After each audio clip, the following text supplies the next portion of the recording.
let's transform this 2013 Audi A4 B8.5 from this old map, old infotainment to the latest wireless CarPlay and wireless and auto. This is one of the easiest install to do.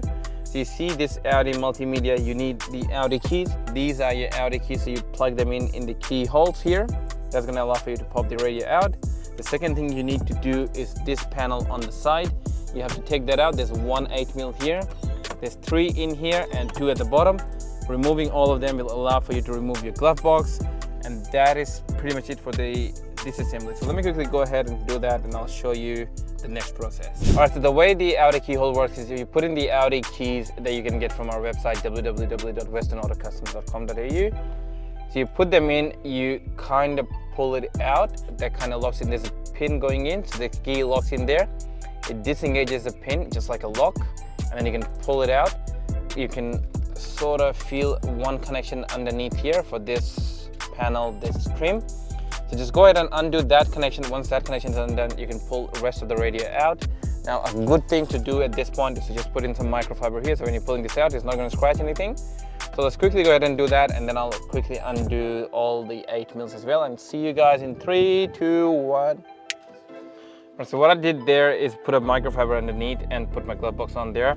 Otherwise, you would have to remove that, and sometimes it's just a pain to get it back together. Now, the next part we have to do is to see what's in the kit. So the kit's gonna come with a cord lock connection that's gonna connect to here. You're gonna run it down there.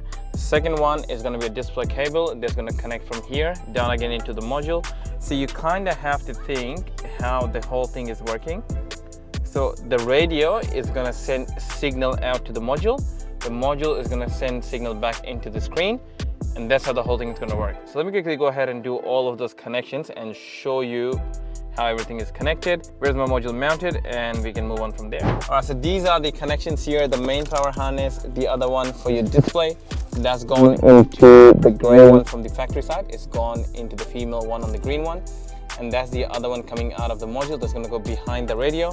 Now you see here, this is where we're tapping onto the CAN data. So that red plug was plugged in. So press the clip, pull it down, use the T-harness, and you can sort of tap into all the CAN data. Now from there, I've ran my USB right into the glove box. I'm gonna make this a little bit neater. Everything is all taped up. The module, I'm thinking I might actually end up mounting here. There's a lot of padded room. It's flat surface, flat plastic. It's away from all of the electronics. So that might be a good spot to mount. So what I'm gonna do before I solidify everything is putting my radio back and just try to test for the resolution and the quality on the screen, because there's a lot of dip switch settings. As you can see on our module, you'll see there's a dip switch around here. But this is what I've got now to try, but you've got to play around. So there's a few different options you can pick from. One of them would be the right one for your car, because the same multimedia system is in a lot of different cars. It kind of runs through CAN data, so just play around with it until you find the one, and then you can kind of go ahead and put everything back together. So let me quickly do that, and I'll see you guys in the next video. All right, so as you guys can see, I've got the display. It's the correct resolution, so my dip switch settings are right. So what I'm going to do there is mount the module right there. Use some nice mounting hardware tape. This is the tape that I'm going to use. Mount the module there, and then put the glove box back together. This radio can go back in now. Now make sure when you're putting the radio back in, you can kind of do it easier with the glove box out. Reach out from behind and you can push the cord lock down. That will allow for you to simply push the radio back in without actually crushing any wires. So let me quickly go ahead and do this, put everything back together in 3, 2, 1. All right, so now everything has been put back together. To switch into CarPlay, all you have to do is just press and hold the menu button. 2 seconds is going to bring you into this interface. Now the very first time when you're pairing up, just go into Bluetooth and pair up. From the next time when you get in the car, it's going to bring you straight into your CarPlay screen. And the other thing you want to make sure is once you scroll down, let me see, polarizer, yep. So once you scroll down to settings, make sure you're selected in the car setting. Your reversing camera, select to factory camera. Reversing mode is on CAN. And at the very bottom, you'll see OEM microphone. Make sure all those are enabled.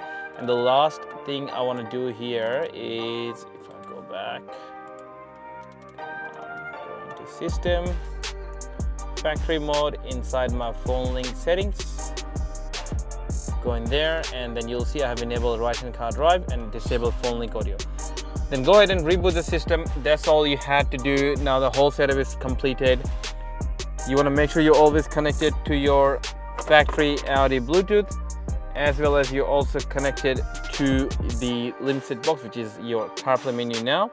So once you connect to that, it's going to retain your original sound system. So what basically disabling phone link audio does is it allows for you to use your factory Bluetooth for your calls, media, and all of that. So your CarPlay is kind of like a display only. So let me quickly connect.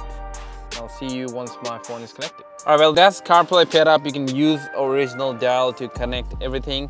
You can see what's playing on your instrument cluster. That's because this is our premium OEM Plus integration, retaining your factory Audi MMI Bluetooth.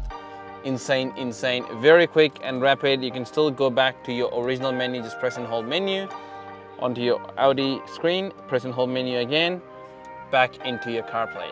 If you guys want a system like this in your Audi, reach out to me on info@westernautocustoms.com.au, log on to www.westernautocustoms.com.au, or simply give me a text or call on 0475 469577 to see how I can help you get CarPlay on your car. Peace.